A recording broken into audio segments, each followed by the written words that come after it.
प्रेम से मालिक के नाम को उच्चारण करेंगे। जय गुरुदेव, जय गुरुदेव,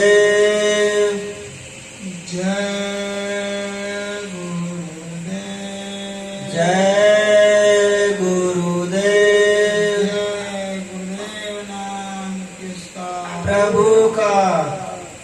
मालिक का प्यारा नाम। जय गुरुदेव, जय गुरुदेव, जय गुरुदेव। शब्द स्वरूप में सर्वत्र विराजमान परम पूज्य स्वामी जी महाराज एवं परम श्रद्धेय हुजूर महाराज के श्री चरणों में कोटिन कोटिन नमन वंदन करते हुए इस धर्म सभा में उपस्थित सभी माताएं, बहनें, बच्चे और बच्चियां एवं नौजवान बुजुर्ग साथियों, आप सभी को सादर जय गुरुदेव। जय गुरुदेव। देखिए, यह संसार है। संसार का मतलब जो संशय से भरा हुआ है। संशय, संशय का मतलब शंका। सत्य असत्य के खोज में सही है या गलत है, इसमें दिनों रात मन शंका करता है। महापुरुष बताते हैं कि देखिए, और चीज पर तो शंका हो सकती है, लेकिन ये जो मौत आपकी है, इसमें कोई शंका से नहीं। सब काम रुक सकता है, लेकिन ये मृत्यु नहीं रुकेगी। एक न एक दिन यह मृत्यु आएगी, और जब वो आएगी तो तुरंत पलक झपकते ही वो यहाँ से उठा लेगी।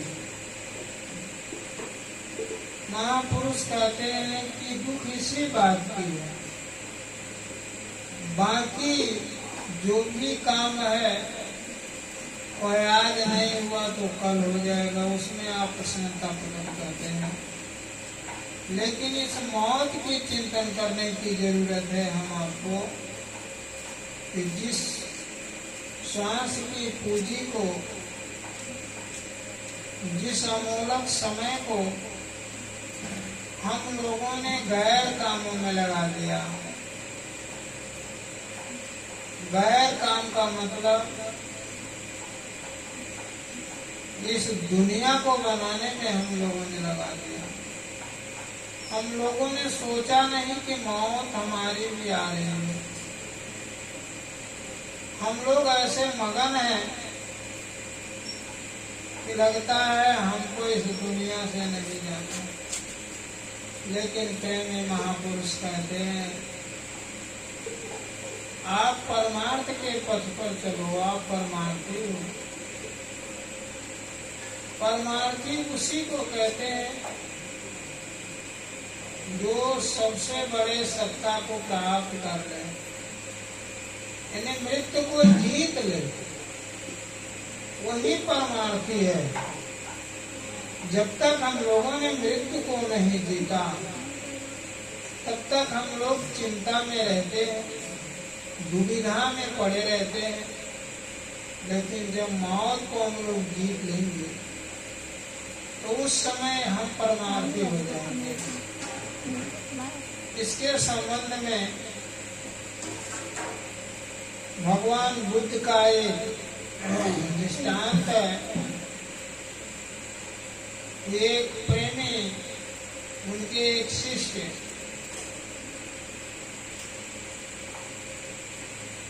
एक दिन कहा, फला गांव में भिक्षाटन के लिए जाएंगे। बहुत भिक्षुकों ने कहा कि तुम उस गांव में मत जाना, क्योंकि उस गांव के लोग बड़े खराब हैं।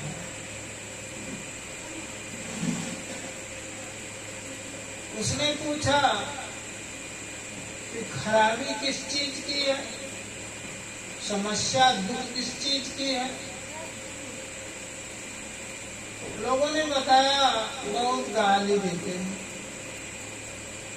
कभी कभी डंडे भी मार देते हैं। उसने कहा ठीक है, लेकिन हम तो जाएंगे उसी गांव में। लोगों ने आकर के बुद्ध से शिकायत किया कि गुरुदेव भला तो उसी गांव में कहता है जाने के लिए जहाँ के लोग बहुत गाली देते हैं, मार भी देते हैं। भगवान बुद्ध ने कहा बुलाओ उसे। उसे बुलाया गया। भगवान बुद्ध ने कहा अरे फला, कहीं जाने का योजना बनाया है? उन्होंने कहा हाँ प्रभु, भिक्षाटन के लिए सोच रहा हूँ फला गांव में जाने के लिए। उन्होंने कहा उस गांव के विषय में जानते हो?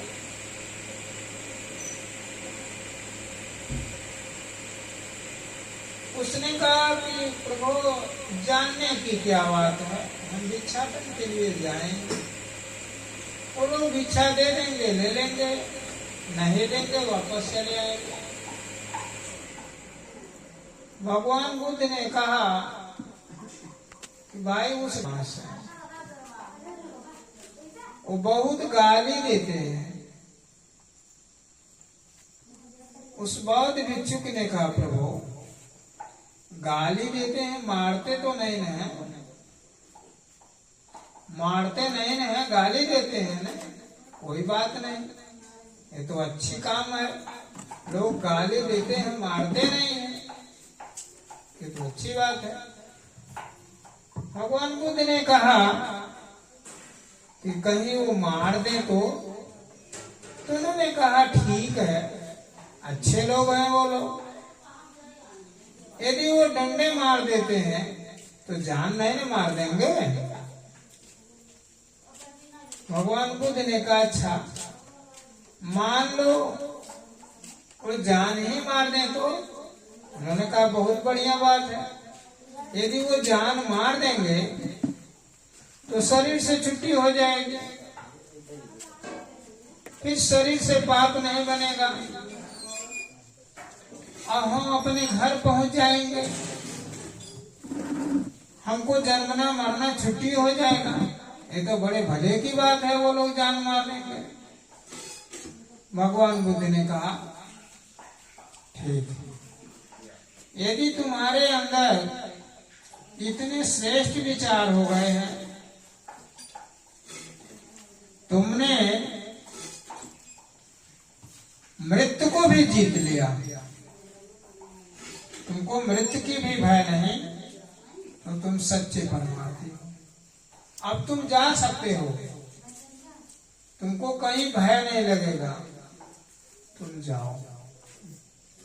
कहने का तात्पर्य है प्रेमी कि जिसने मृत्यु को जीत लिया उसको कहीं भय नहीं, कहीं भी जा सकता है। लेकिन हम लोग को भय क्यों लग रहा है?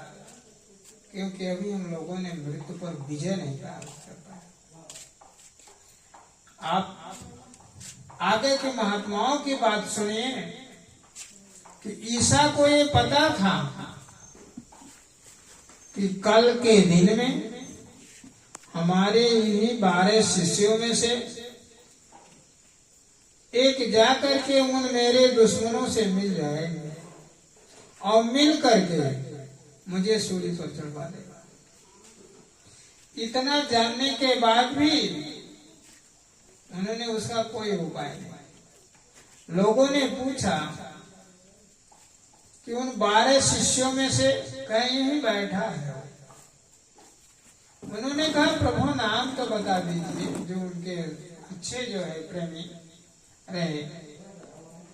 कहे सरकार नाम तो बता दीजिए उस व्यक्ति का। कहे कोई फायदा नहीं। अब आप विचार कीजिए कि उनको भय रहा किसी चीज की? यदि भय होता तो बता देते। इसलिए और भी ऊपर महात्माओं को चलिए आप लोग कि संस्तमरेज की बात है। संस्तमरेज ने भी जब उस जमाने के राजा के लड़के को जिंदा कर दिया, राजा चरणों में पड़ करके बड़ा शुक्र मनाया।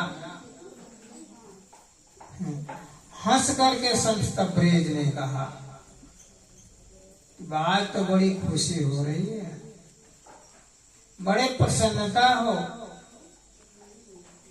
और मेरे पे सब कुछ निछावर हो,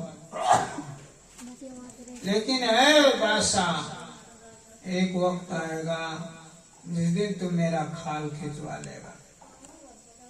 बादशाह ने कहा, ऐ मुर्शिद, ऐ फकीर, ऐसा कदापि नहीं, आपने इतना बड़ा उपकार किया और मैं इसके बदले आपका खाल, कहीं होना है होगा।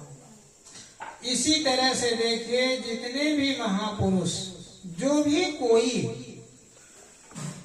जो सच्चा परमार्थी हो गया, परमार्थी का मतलब जो कुछ भी कोई कह दे वो सहन करता है। क्यों सहन करता है? क्योंकि उसने मृत्यु को जीत लिया। इसलिए प्रेमियों, सबसे बड़ा भय हम लोगों को मृत्यु का होना चाहिए, और यही मृत्यु की भय को दूर हो जाए तो हम परमार्थी हो गए।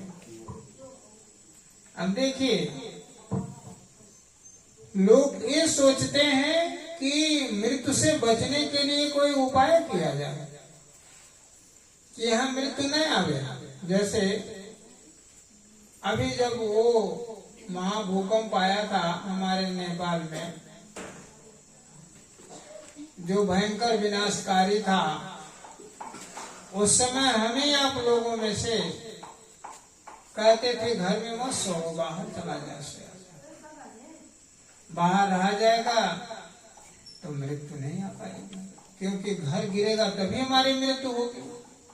अब आप विचार करो कि जो मृत्यु हमारे आपके पीछे पीछे दौड़ रही है, हमको ये नहीं पता है कि कहाँ मृत्यु होगी, कैसे होगी। उस मृत्यु के लिए हम कहते हैं कि ये घर से बाहर आओ, भूकंप आएगा तो जो है हम वहां बच जाएंगे। क्या मौत वहां नहीं आ सकती? मौत वहां भी आएगी। देखिए, इस पर एक दृष्टांत है कि मौत एक राजा के लिए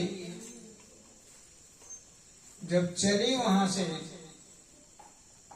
तो राजा साहब बगीचे में टहल रहे थे। थोड़ा अंधेरा हो गया था, परछाई पीछे से दिखाई दिया। राजा को एहसास हुआ कोई आ गया है। ऐसे पीछे मुड़ करके देखता है, कहता है, भाई आप कौन हो? उसने कहा, मैं तुम्हारी मौत हूँ। कहा, अरे आप मेरी मौत हो? वो कहा, कहा तो हमारी मौत कब होगी? राजा तो भयभीत हो गया, डरने लगा। कहा, कल इसी समय होगी, मैं तुमको 24 घंटा के बताने आ गया, कल इसी समय तुम्हारी मौत होगी। छाया चला गया। राजा डर के मारे दौड़ते हुए घर पर पहुंचता, मंत्री वगैरह तमाम सभासद थे, इनको भय देख करके सब लोग कहने लगे, अरे राजन, ये क्या हो गया?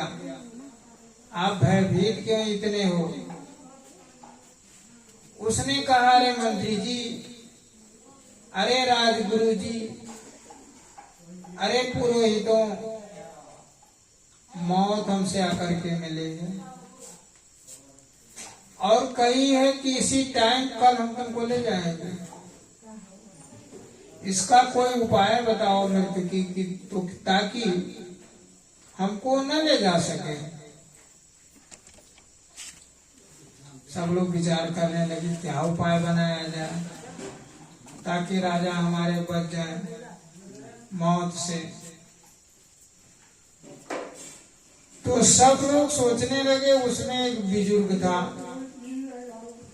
सभासद सभा में बैठा था। कहा राजा ने एक बात मेरी आप मान लीजिए। उन्होंने कहा क्या? कहे देखिए क्या बताया मृत्यु ने? कहा मृत्यु ने कहा कि कल इसी समय हम तुमको ले जाएंगे। कहा आप उस समय कहाँ थे? कहा बगीचे में था। कहा बस एक काम करो, उसी टाइम उस बगीचे में आप रहोगे, वहीं से वो ले जाएगा। तो आप एक काम करो, यहाँ से बड़े दूर चले जाओ। तो वो नहीं ले जा पाएगा क्योंकि बगीचे से आप बहुत दूर हो जाएंगे। तो कहे हाँ ये बात है। अच्छा एक काम करो, सबसे तेज घोड़ा को एक लाओ, सजाओ और उसी पर चढ़ करके हम बड़े दूर चला जाऊंगा, तो हमारी मौत नहीं कुछ कर पाएगी, हमको नहीं पकड़ पाएगा। उसके बाद एक बहुत तेज रफ्तार वाला घोड़े को बुलाया गया और उस पर ये बैठ गए, चाबुक हो गए लेकर के, और बड़े तेजी से चलाने लगे उसको। अब वो दौड़ने लगा। शाम को पूरी रात भर दौड़ा, पूरा दिन दौड़ा और दौड़ते दौड़ते शाम हो गया, बहुत दूर चले गए। राजा कहने लगे अब तो मैं बच गया। उस बगीचे से तो हजारों किलोमीटर दूर हो गया, अब मौत मेरी कुछ नहीं कर पाएगी। ठीक वह समय जब आया, मौत आकर के पीछे से हाथ उनके कंधा पर रख दिया। कहा अरे आप कौन हो? उन्होंने कहा मैं तुम्हारी मौत हूं। मैंने कहा था कि कल इसी समय तुमको ले जाएंगे। वो सोचने लगा कि भाई ये कहा था किसी समय ले जाएंगे, उसी बगीचे से ले जाएंगे। मृत्यु ने कहा चिंता उन्ता करने की कोई बात नहीं, देखो एक घोड़ा ने मेरी बहुत मदद किया, तुमको तो यहीं से ले जाना हमको था, वहां से नहीं। हम भी इस चिंता में थे कि तुम यहां तक पहुंचोगे कैसे, लेकिन एक घोड़ा ने बड़ा मदद किया, तुमको यहाँ तक पहुंचा दिया, अब तुमको यहाँ से चलना। इसलिए प्रेमियों महात्मा कहते हैं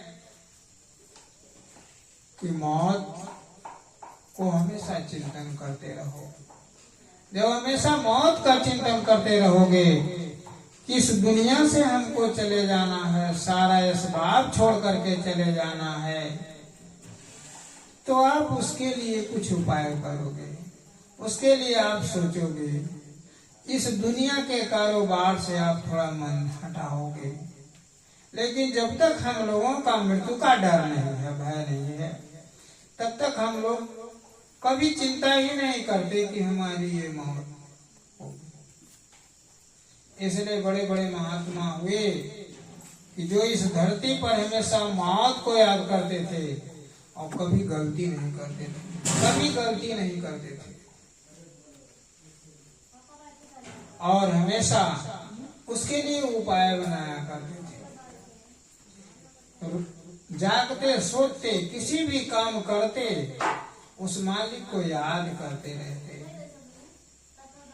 और मालिक ऐसे लोगों पर दया कर देता है, और दया करने के बाद आपका काम हो जाएगा। हम लोग इसका चिंतन नहीं करते, क्योंकि एक कविता है कि हम लोग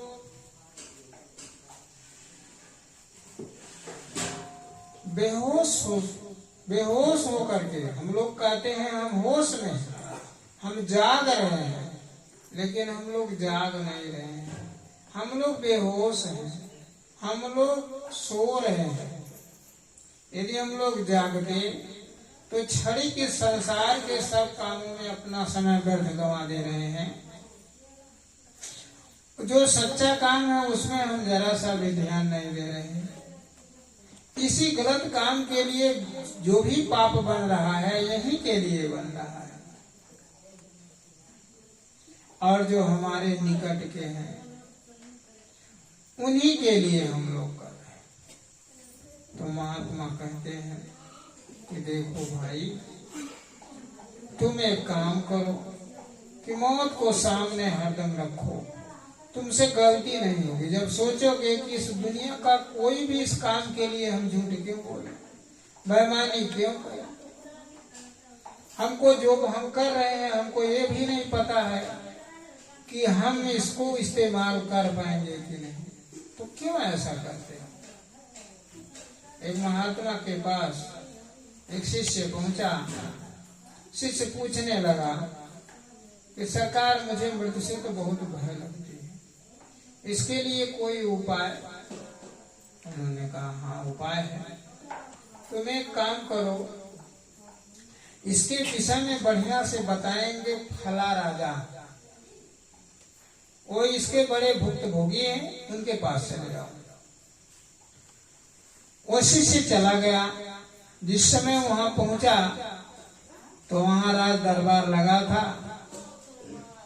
एक नर्तकी नाच राज रही थी, गाना बजाना खूब हो रहा था, ढोल मजीरे चल रहे थे, और बड़े बड़े उस्ताद अपने अपने उस्तादियत दिखा रहे थे, और सभा में सब लोग बैठ करके कोई हंस रहा था, कोई प्रसन्नता ठट्ठा ठट्ठा करके। राजा भी सिंहासन पर बैठा था।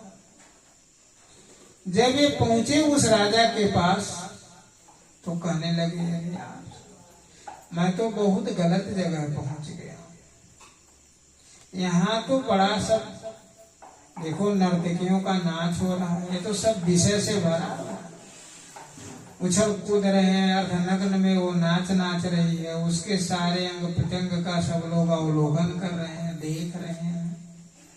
ये तो अच्छा काम नहीं है, हमको कैसे गुरु महाराज इनके यहाँ पठा दिया। अब ये हुआ कि भाई गुरु का आदेश है, नाच तमाशा चला कुछ समय तक, उसके बाद नाच तमाशा बंद हो गया। उठ करके चलने लगे। राजा साहब बुलाए, अरे भाई सुनो यहाँ। पहुंचा, कहे कहाँ आए थे और कहाँ जा रहे हो। उन्होंने कहा ऐसे कुछ काम के लिए हमारे गुरु महाराज ने आपके पास पठाया था, लेकिन हमको लगता नहीं है कि वो संदेश उपदेश हमको मिलेगा आपसे। उन्होंने कहा देखो ठीक है, गुरु महाराज जब आपके पठाए हैं मेरे पास, तो एक काम करो, आज जो है रात बिताओ, कल हमारी तुम्हारी वार्ता होगी। तब भी ये नहीं समझ पाया कि राजा इतने पहुंचे हुए न होते तो मेरी ये गुरु महाराज की बात कैसे जानते। उन्होंने कहा है नौकरों, इनकी बढ़िया से व्यवस्था बना दो, फला कोठरी में इनको ले जा करके आराम कराओ, भोजन वोजन करा दो खूब बढ़िया से। भोजन वोजन खूब करा दिए। राजा साहब के नौकर ले गए उस फला कोठरी में। वो कोठरी कैसा था कि एक आदमी उसमें जा सकता था, दूसरा उसमें नहीं जा सकता था। उतना वह चौड़ा कोठरी था, उसी में उसको प्रवेश करा दिया गया, और उसमें बिस्तर लगा था, कहा गया सो जाओ इस पर। गया, अब उस पर लेट गया। जब लेट गया, इधर से ताला बंद हो गया और बत्ती बल रहा था। सोचा करवट कैसे बदले, बड़ा समस्या है करवट बदलने में। तब तक उसने क्या देखा, ऊपर ऐसे लेटा हुआ था, ऊपर देख रहा है करवट भी बदलने को नहीं है कि थोड़ा सा बगल हो जाए, हो बदलेगा तो वहीं ऐसे थोड़ा सा हो जाएगा। फिर ऊपर देखता है कि दो बड़े बड़े तलवार जो कम से कम 20-25 किलो के होंगे, अब बड़े धारिले, बड़े नोक वाले, एक पतला सा डोरा में टंगे हुए, 2 तलवार, और ऊपर से यदि गिरे तो ठीक सीने पर गिरे। अब वो देखा इतना पतला सा डोरा, अब न वो टूट जाए, सारी रात भर उसी के चिंता में। सवेरा हुआ, राजा साहब कहे बुला लाओ वो जो हमारे आए हैं अतिथि को बुलाया गया। राजा साहब ने कहा, अरे भाई मेरे अतिथि देव, स्वागत तो आपकी खूब बढ़िया हुई। आप ये बताओ, जिस रूम में आप सोए थे महल कैसा, वो रूम कैसा था? अरे सरकार, मुझे कुछ नहीं पता था कैसा था। उसमें रंग रोगन कुछ लगे थे, कोई नीले पीले? कहा कुछ नहीं हमको पता। कहा रात कैसे कटी? कहा मैं भी ये भी नहीं जान पाया कैसे कटी। कहा अरे परेशानी कोई रही? कहा सरकार 25-25 किलो के वो नोकीले तलवार टंगे थे एक डोरे में। अब डोरा का क्या सामर्थ्य कि 25 किलो तलवार के कब तक रोक सके? और वो गिरा होता तो हम तुरंत साफ हो जाते। हम तो उसी को ताकते रात बिता दिया, न हम नीले पीले काले कुछ हमको पता नहीं चला, न रात पता चली कब आई रात कब चली गई। सुबह जब फाटक खोला गया तो मैं बाहर आया, राजा साहब ने बुलाया, आया मेरे पास। तुमको यही न लगता था कि नर्तकी नाच राच रही है, राजा बड़ा उमंग में है? मेरे सिंहासन के ऊपर देखो, तुमने तो 2 तलवार देखा ना ऐसे टंगे थे, मेरे तो एकदम सब चारों तरफ वैसे ही तलवार टंगे हुए। मैं तो ये है कि हमेशा याद करते हैं कि मेरी मृत्यु कब आ जाए, इसका कोई पता नहीं। तो जिसको ये पता नहीं कि मृत्यु कब आ जाए, जो इसी चिंता में दिनों रात डूबा हो, उसको कोई कुछ खिला दो, उसको कुछ भी यहाँ वो देखो कुछ देखता नहीं है। जैसे तुमने कोई रंग नहीं पहचान पाया, तुमने रूम का कोई सुंदरता नहीं समझ पाया, ऐसे इस दुनिया का कोई भी रंग हमको समझ में नहीं आता। मुझे तो सिर्फ मौत दिखाई देती है। इसलिए महात्मा से हम लोगों को जुड़ने का खास तात्पर्य यही है कि हम लोग इस मौत को जीत लें। मौत से जो हम भयभीत ना हो पाए तो हमारा आपका काम बन गया, तभी हम सच्चे परमार्थी हो गए।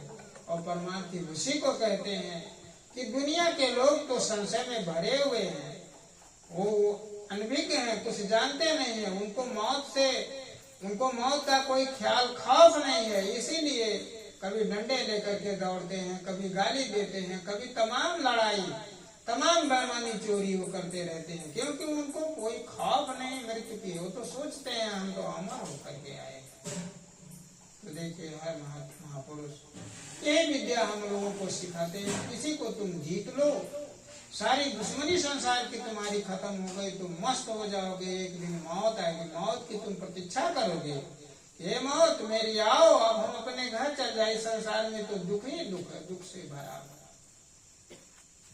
तो इसी पर है महापुरुषों ने कहा, ऐ मुसाफिर बेखौफ हो के क्यों सो रहा है।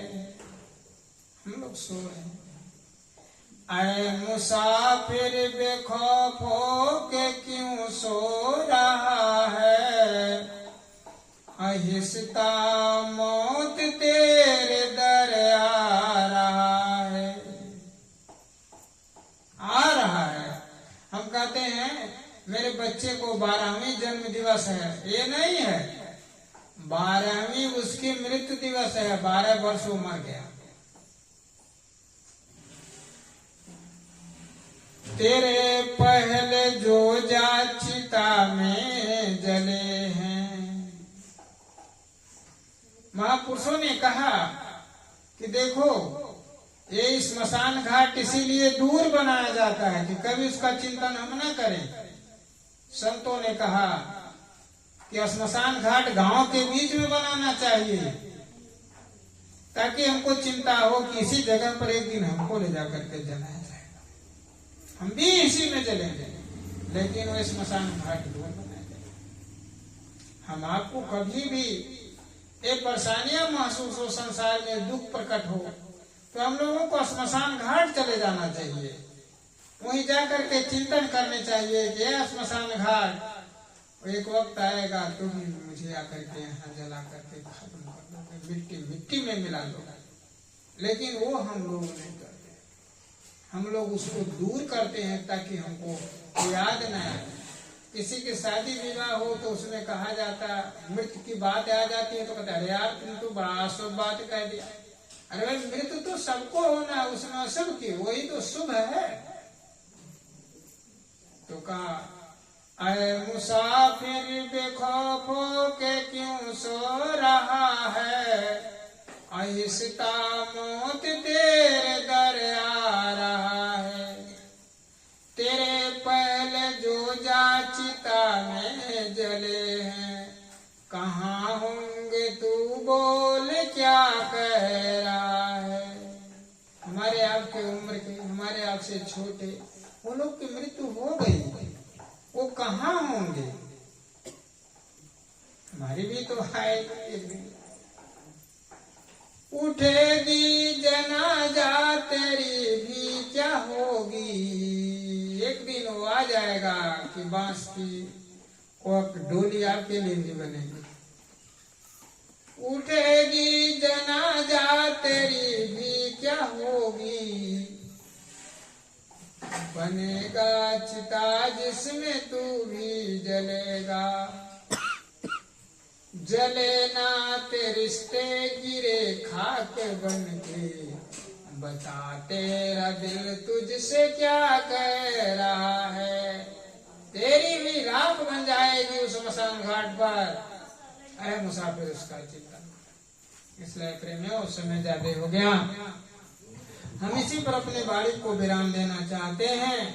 हम लोगों को हमेशा चिंतन मृत्यु की करना चाहिए और गुरु के आदेश पर हम लोगों के मृत्यु को जीतने के लिए एक सच्चे परमार्थी बनना चाहिए। यही कहते अपनी वाणी पर हम विराम देना चाहते हैं। मेरे कहने सुनने में किसी को कोई तकलीफ लगी होगी तो उसके लिए हम क्षमा चाहते हैं। जय गुरु। जय।